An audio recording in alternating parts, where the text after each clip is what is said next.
आवर Sayali fashion designer channel आणि मी आहे सायली। तर बघा मग आज मी तुमच्यासोबत खूपच सुंदर अशी ब्लाउजची डिझाईन शेअर करणार आहे। बऱ्याचदा आपल्याला डिझाईन कशी बनवावी हे सुचत नाही, आणि त्याचबरोबर महत्त्वाचं म्हणजे कस्टमरला आपल्याला थोडीशी नवीन आयडिया द्यायची असते, जेणेकरून कस्टमर आपल्याकडे नेहमी येतील, ते आपल्याशी जरा अटॅच राहतील यासाठी। सो त्यासाठी आज मी तुम्हाला खूप सुंदर अशी ब्लाउजची डिझाईन सांगणार आहे आणि ही जी काही डिझाईन आहे त्याची कटिंग आणि स्टिचिंग दोन्ही पण मी तुमच्यासोबत अतिशय सावकाश स्टेप बाय स्टेप आणि खूप काही महत्त्वाच्या टिप्स अँड ट्रिक्स सांगणार आहे, जेणेकरून हा व्हिडिओ बघून अशी छानशी लेटेस्ट ट्रेंडिंग ब्लाउज डिझाईन तुम्हाला सुद्धा सहजच बनवता येईल यासाठी। आणि अजून एक महत्त्वाचं म्हणजे या डिझाईनची पद्धत इतकी सोपी आहे की बायचान्स जरी तुम्ही कुणी नवीन शिकत असाल तरी सुद्धा तुम्हाला आपला आजचा हा व्हिडिओ बघून अशी छानशी डिझाईन सहज बनवता येईल। सो चला मग आता वेळ न घालवता आपण आपल्या आजच्या छानशा व्हिडिओला सुरुवात करूयात आणि हा व्हिडिओ तुम्ही स्किप न करता पूर्ण नक्की बघा, जेणेकरून हा व्हिडिओ बघून तुम्हाला अशी छानशी डिझाईन सहजच बनवता येईल। त्याचबरोबर तुमच्या साडीला आणि ब्लाउजला खूपच सुंदर असं लुक सुद्धा नक्कीच येईल। ठीक आहे, तर हे बघा इथे तुम्ही बघू शकतात की हा ब्लाउजचा बॅक पार्ट आहे, तर तो आपण इथे कटिंग करून घेतलेला आहे। तर अस्तर आणि मेन फॅब्रिक असं दोन्हीचा बॅक पार्ट कटिंग केलेला आहे। त्याचबरोबर बघा ही आहे साडीची लेस। ऍक्च्युली बऱ्याचदा आपल्याला जर साडीला लेस असेल तर त्यापासून काय डिझाईन बनवावी हे सुचत नाही, तर आज आपण खूप सुंदर अशी भन्नाट मस्त अशी ब्लाउजला लुक येणारी ब्लाउज डिझाईन बनवणार आहोत आणि ते सुद्धा गोल गळ्यावर। तर बघा सगळ्यात आधी आता मी तुम्हाला या बॅक पार्टचं मेजरमेंट कसं आहे ते सांगते, म्हणजे तुम्हाला तुमच्या मापानुसार कशा पद्धतीने कटिंग स्टिचिंग करावी तर हे सहजच लक्षात यावे यासाठी। तर बघा मग हा जो काही ब्लाउज आहे तर त्या ब्लाउजची जी काही उंची आहे तर ती आहे इथे टोटल 12 इंच आणि 1 इंच मार्जिन, असं टोटल आपण इथे 13 इंचाला मार्किंग करून घेतलेली आहे। त्यानंतर वरच्या साईडला आपण टाकलेला आहे 2.5 इंचाची गळा रुंदी आणि 5.5 शोल्डर। तर मी 2.5ला इथे लगेचच मार्किंग सुद्धा करून घेते आणि इथे घेतलेला आहे आपण मुंडा 5.5चा, 1.5ला मार्किंग करून बॅक साईडच्या मुंड्याचा शेप सुद्धा दिलेला आहे। त्यानंतर इथून छातीचा चौथा भाग अधिक 1.5 किंवा 2 इंच मार्जिन, तुम्हाला जेवढं घ्यायचं आहे तेवढं तुम्ही इथे घेऊ शकता। ठीक आहे, तर अशा पद्धतीने मापे टाकून आपण हा बॅक पार्ट इथे कटिंग केला। आता सगळ्यात आधी आपल्याला गळ्याची जी काही मार्किंग आहे तर ती आपल्याला जो काही आपला अस्तरचा बॅक पार्ट आहे ते त्यावर करायची आहे। तर बघा इथून तुमचा जेवढा काही गळा असेल त्यामध्ये 1/2 इंच एक्स्ट्राचं मार्जिन ऍड करून मार्किंग करायची। तर बघा मग मी इथे 9 इंचाला मार्किंग केली। त्यानंतर पुन्हा 2.5 इंच गळा रुंदीची मार्किंग आपल्याला इथे करायची आहे आणि त्यानंतर पट्टीच्या साहाय्याने आपल्याला या पद्धतीने इथे एक बॉक्स काढायचा आहे। ठीक आहे, नंतर आपल्याला 1 इंच क्रॉस मध्ये इथे या पद्धतीने मार्किंग करायची आहे आणि गोल गळ्याचा आकार द्यायचा आहे। तर हा गोल गळा तुम्ही अजून डीप हवा असेल तर डीप सुद्धा घेऊ शकता। तर बघा जी मार्किंग होती एक्झॅक्टली त्यावरच इथे आपण कटिंग करून घेतलेले आहे आणि गळ्याची आता आपले इथे कटिंग झालेली आहे। तर सगळ्यात आधी आता आपल्याला इथे अस्तर आणि मेन फॅब्रिक एकमेकाला जोडून घ्यायचं आहे। तर बघा मग सगळ्यात आधी आता आपल्याला काय करायचं आहे की जो काही आपला ब्लाउजचा बॅक पार्ट आहे तर तो या पद्धतीने सरळ ठेवायचा आहे आणि त्यावर आपण कटिंग केलेला जो काही आपला अस्तरचा बॅक पार्ट आहे तर तो इथे ठेवायचा आहे। सेंटरला एक पिन लावली आणि दोन्ही साईडच्या शोल्डरला सुद्धा एक एक पिना लावायच्या आहे। त्यामुळे काय होईल की आपली गळा रुंदी जास्त स्प्रेड होणार नाही आणि मग अर्थातच शोल्डर उतरण्याचे सुद्धा चान्सेस राहायला नको यासाठी। सगळ्यात आधी आता गळ्याच्या साईडने साधारणतः 1/2 इंच एवढं मार्जिन ठेवत आपल्याला इथे टीप मारून घ्यायची आहे। टीप मारताना कुठेही गोळा होणार नाही, मार्जिन कमी जास्त होणार नाही, या छोट्या छोट्या गोष्टींची आपल्याला काळजी घ्यायची आहे, कारण की हा गोल गळा आहे, कॅनव्हास पेपर यूज करणार नाही आपण इथे आणि फिनिशिंग सगळी आपली डिपेंड आहे गळ्यावर। त्यामुळे त्यानंतर लगेचच आता बघा आपल्याला कमरेच्या साईडला साधारणतः 1/2 इंच एवढं मार्जिन ठेवून एक टीप टाकून घ्यायची आहे। ऍक्च्युली या स्टेपमुळे काय होतं की गळा आणि कमरेचा पार्ट दोन्ही आपले इथे सोबतच फिनिशिंग सहित रेडी होतं। तर बघा जे काही एक्स्ट्राचं होतं तर ते मी कट केलं आणि गळ्याच्या मध्ये सुद्धा जे काही आपला ब्लाउज पीसचा एक्स्ट्राचा कपडा आहे तर तो सुद्धा आपल्याला इथे कटिंग करून घ्यायचा आहे। आता हे कट झाल्यानंतर आपल्याला गळ्याला द्यायचे आहे छोटे छोटे कट्स, जेणेकरून ज्यावेळेस आपण हा बॅक पार्ट सरळ करू तर तो प्रॉपर फिनिशिंग सहित रेडी व्हावा, त्यासाठी ही स्टेप खूपच इम्पॉर्टंट आहे। तर बघा मग व्यवस्थित काळजीपूर्वक कट्स मारले आणि आपण ह्या पद्धतीने हा बॅक पार्ट इथे सरळ करून घेऊयात। आता सरळ केल्यावर कमरेच्या साईडला गळ्याच्या साईडला व्यवस्थित प्रेस करून घ्यायचा आहे आणि आता आपल्याला सगळ्यात आधी गळ्याच्या साईडला द्यायची आहे दाबटीप।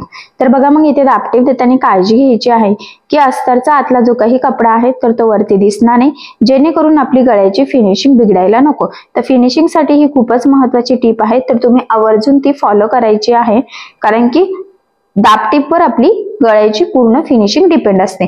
तर बघा मग प्रॉपर फिनिशिंग सहित आपण इथे दाबटीप देऊन घेतलेली आहे. आता गळ्याच्या साईडला दाबटीप देऊन झाल्यानंतर लगेचच आपण कमरेच्या साईडला सुद्धा इथे दाबटीप देऊन घेऊयात.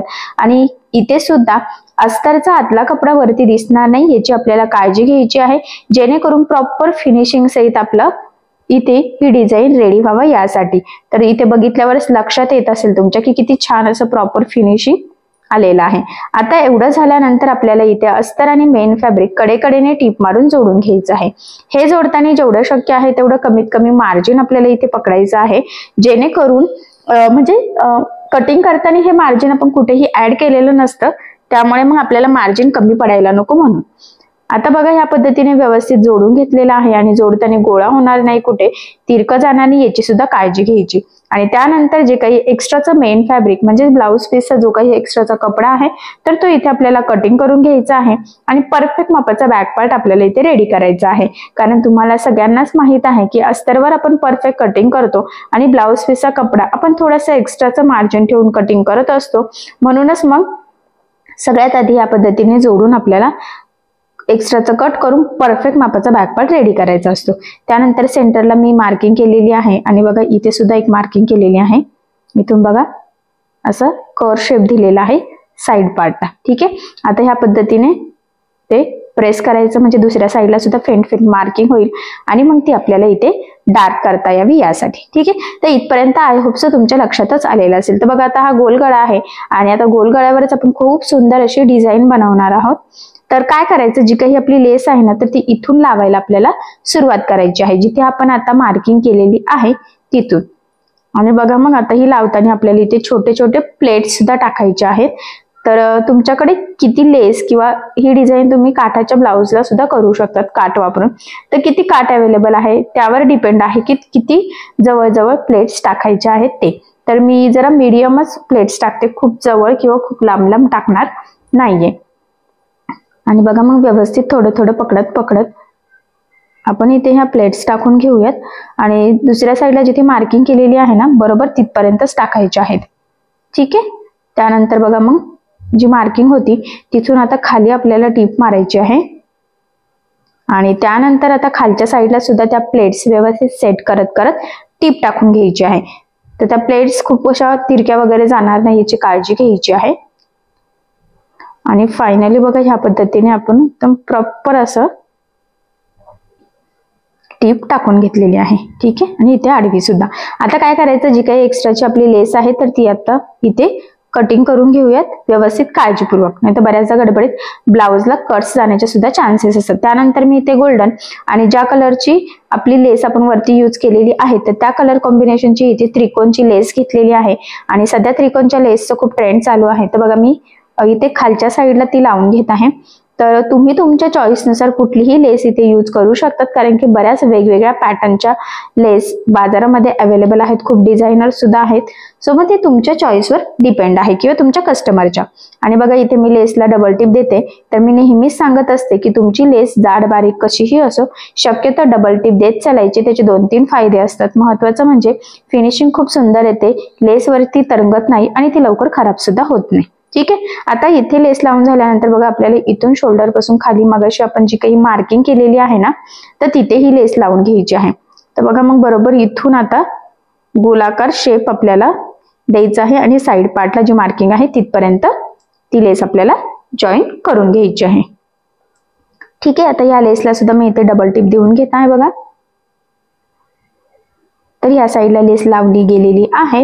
सेम याच पद्धतीने आपण दुसऱ्या साईडला सुद्धा आता ही लेस इथे लावून घेणार आहोत. आणि तुम्हाला जर वाटत असेल तर तुम्ही डबल लेअर मध्ये सुद्धा ही लेस लावू शकतात, पण मला काही गरज वाटत नाहीये. त्यामुळे मग मी फक्त सिंगलच इथे लेस यूज करणार आहे, कारण की ऑलरेडी ती त्रिकोणची छान अशी गोल्डन कलर कॉम्बिनेशनची आहे. सो खरं तर त्यामुळे मग इथे आपल्याला डबल लेस लावण्याची गरज नाहीये.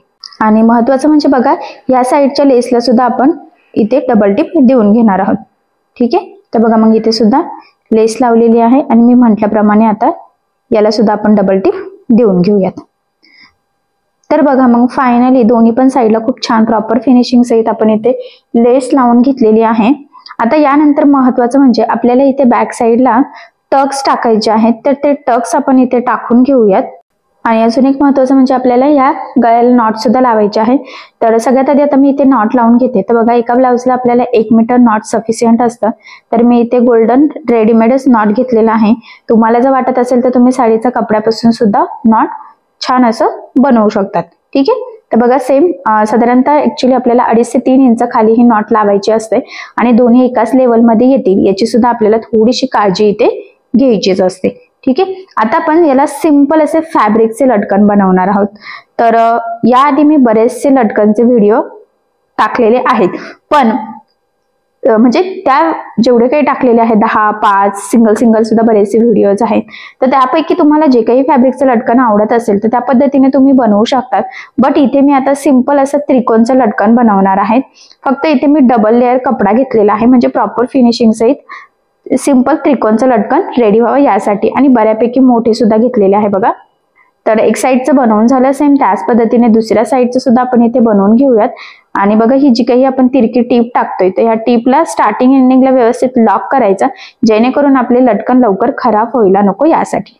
ठीक आहे. तर बघा मग दोन्ही साईडचे लटकन आपले फायनली सिंपल असे रेडी झालेले आहेत. आणि कधीतरी असे लटकन सुद्धा खूप छान दिसतात. त्यानंतर टक्ससाठी सेंटर पासून 4.5 आणि उभं 4 इंचाची मी इथे मार्किंग केलेली आहे. सेम दुसऱ्या साईडला सुद्धा तशीच मार्किंग करायची आणि जी मार्किंग केलेली आहे त्यावर आपल्याला आता इथे तिरका टक्स टाकून घ्यायचा आहे. तर स्टार्टिंगला व्यवस्थित लॉक करायचं आहे आणि ह्या टक्सला सुद्धा शक्य असल्यास डबल टिप द्यायची, कारण बऱ्याचदा टक्स लवकर खराब होण्याचे चान्सेस असतात. सो तसं होऊ नये त्यासाठी काय करायचं की आठवणीने डबल टक्स म्हणजे डबल टिप टाकून ठेवायची आहे टक्सला, जेणेकरून टक्स लवकर खराब होणार नाही. याचाच अर्थ आपला ब्लाउज सुद्धा लवकर खराब होणार नाही. ठीक आहे. तर अशा पद्धतीने प्रॉपर फिनिशिंग सहित आपले इथे टक्स टाकून झालेले आहेत. आणि फायनली आपला हा बॅक पार्ट म्हणजेच सुंदर अशी ब्लाउजची बॅकनेकची डिझाईन पूर्ण स्टिचिंग करून झालेली आहे.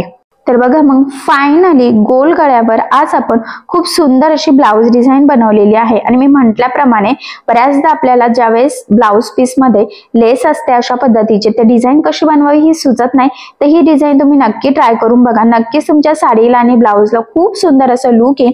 आणि बऱ्याच कस्टमरला गोल गळ्यावर डिझाईन आवडत असते. सो मला असं वाटतं की नक्कीच ही डिझाईन मला कामी येईल. तुम्ही कस्टमरला अशा डिझाईनची नक्कीच चॉईस देऊ शकतात. आणि अजून एक महत्त्वाचं म्हणजे बायचान्स जरी तुम्ही कोणी नवीन शिकत असाल आणि तुम्हाला डिझाईन बनवता येत नसेल तरी सुद्धा ही डिझाईन तुम्ही सहज बनवू शकतात. इतकी सोप्या पद्धतीने मी तुम्हाला या संपूर्ण ब्लाउज डिझाईनची कटिंग आणि स्टिचिंग सांगितलेलं आहे, जेणेकरून तुम्हाला आपला आजचा हा व्हिडिओ बघून गोल गळ्यावरची अशी लेटेस्ट ट्रेंडिंग ब्लाउज डिझाईन सहजच बनवता यावी. आणि नक्कीच या ब्लाउज डिझाईनमुळे आपल्या साडीला आणि ब्लाउजला खूप सुंदर असं लुक येईल. सो अशी छानशी लेटेस्ट ट्रेंडिंग ब्लाउज डिझाईन तुम्ही सुद्धा नक्की ट्राय करून बघा. ठीक आहे. तर मग तुम्हाला आपला आजचा व्हिडिओ कसा वाटला हे मला कमेंट करून नक्की कळवा. त्याचबरोबर आपला आजचा व्हिडिओ आवडला असेल तर व्हिडिओला लाईक करायला विसरू नका. आणि जर तुम्ही आपल्या चॅनलवर नवीन असाल आणि आपल्या चॅनलला अजून सबस्क्राईब केलेलं नसेल तर सबस्क्राईब नक्की करा. आणि ज्यावेळेस तुम्ही सबस्क्राईब करा त्यावेळेस त्यासमोरील बेल आयकॉन ही नक्की प्रेस करा. त्यामुळे काय होईल, जेव्हा मी नवीन व्हिडिओज टाकेल त्याचं नोटिफिकेशन तुम्हाला तुमच्या मोबाईलवर येईल. म्हणजेच मी ज्यावेळेस नवीन व्हिडिओ टाकेल तर तो तुम्हाला लगेचच दिसेल किंवा लगेच तुम्ही बघू शकाल. तो तुम्हाला खूप शोधण्याची गरज सुद्धा पडणार नाही. ठीक आहे. चला मग आता असेच नवीन छान छान व्हिडिओ मी तुमच्यासाठी घेऊन येतच राहील. कटिंग असो, स्टिचिंग असो, डिझाईन असो, स्लीव्ज असो, बॅकनेक असो, सगळंच मी तुम्हाला अतिशय सविस्तर आणि एकदम सोप्या पद्धतीने सांगण्याचा आधीही प्रयत्न करत होती आणि अजूनही करतच राहील. ठीक आहे. चला मग आता आपण आपला आजचा व्हिडिओ इथेच थांबूयात आणि भेटूया पुन्हा नवीन अशा छानशा व्हिडिओमध्ये. तोपर्यंत टेक केअर, काळजी घ्या. आणि आपला आजचा व्हिडिओ शेवटपर्यंत पूर्ण बघितल्याबद्दल thank you so much. Bye bye.